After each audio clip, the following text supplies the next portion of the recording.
Alright, so here's a demo of how to use the T6's RMU. On this side, you got the field select keys. So those allow you to select which window in the RMU you want to manipulate. So, and when you select those, you see a little green container pops up in each window. So as you switch between them all, it shows you which one that you have highlighted. On this side, we have the transfer keys, and those allow you to swap the standby frequency into the primary frequency if you're in the tuning mode where you can dual tune frequencies. So the top window here, we've got UHF. That's going to be our ops frequency and in general like military usage. Down here we have VHF. That's going to be your normal air traffic control, tower, ground, everything like that at civilian airfields. Right here you have your squawk. So when you contact clearance delivery, you'll put the squawk in right here. That's your ATC transponder code. And then down here you have your nav aids. So you can either put in a VOR or a localizer frequency down here. So I'm going to show you how to manipulate these real quick. Right now, the UHF and the VHF are in memory mode. You can tell that because it says M and then a 4 right there. So when I get the outer knob down here and I twist it, all it does is it changes the memory frequency, and it's changing the standby to what the various presets are programmed to be. If you have a frequency in the standby that you want to then go up to the primary, you just hit the transfer key and it'll switch it into that spot. If you want to manually tune a frequency, then all you need to do is come down here, hit the memory button, and it'll make the M go away.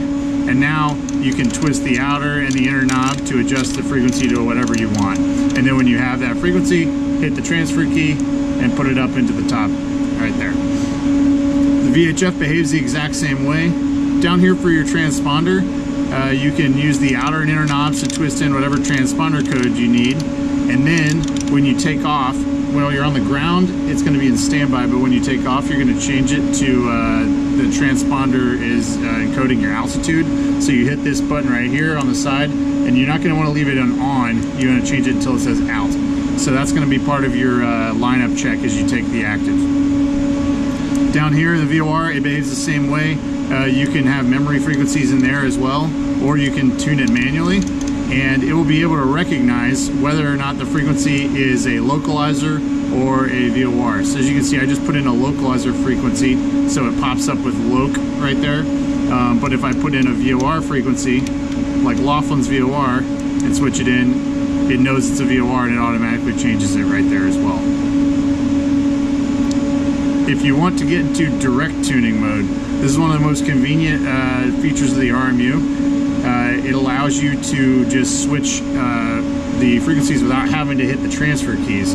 You come over here on the right side and hold down the transfer key until this standby frequency goes away. Now if we're in VHF and we twist the outer knob, it will just directly change the primary frequency to whatever frequency we want to go to, either memory, or we can turn memory off and directly tune it like that.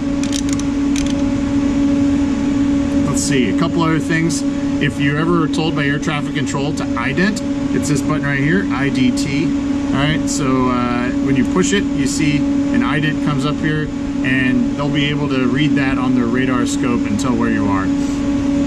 For this message page that's flashing up here, that's going to flash whenever the RMU has any type of internal error or just some message that it needs to tell you. So you come down here and you hit the page button, and right here it says DME radio tuning fault, check audio ID. So it's some kind of DME error in the RMU. Most of the time they're non-critical because the RMUs in both cockpits back each other up.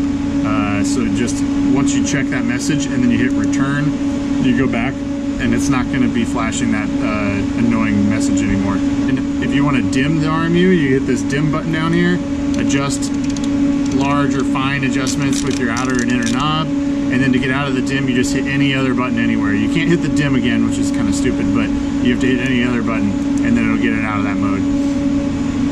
The last thing is if you need to DME hold a frequency, you can hit the DME hold button down here. So let's say we are at Laughlin and we want to fly the ILS to 13 Center. Alright, so we know that we need need a DME hold on the VOR frequency. So we hit DME hold, and then we'll hit the transfer key to transfer in the localizer frequency. And now we have set up for the ILS. So we're paired with the VOR frequency on our DME, but we're getting course guidance from the ILS.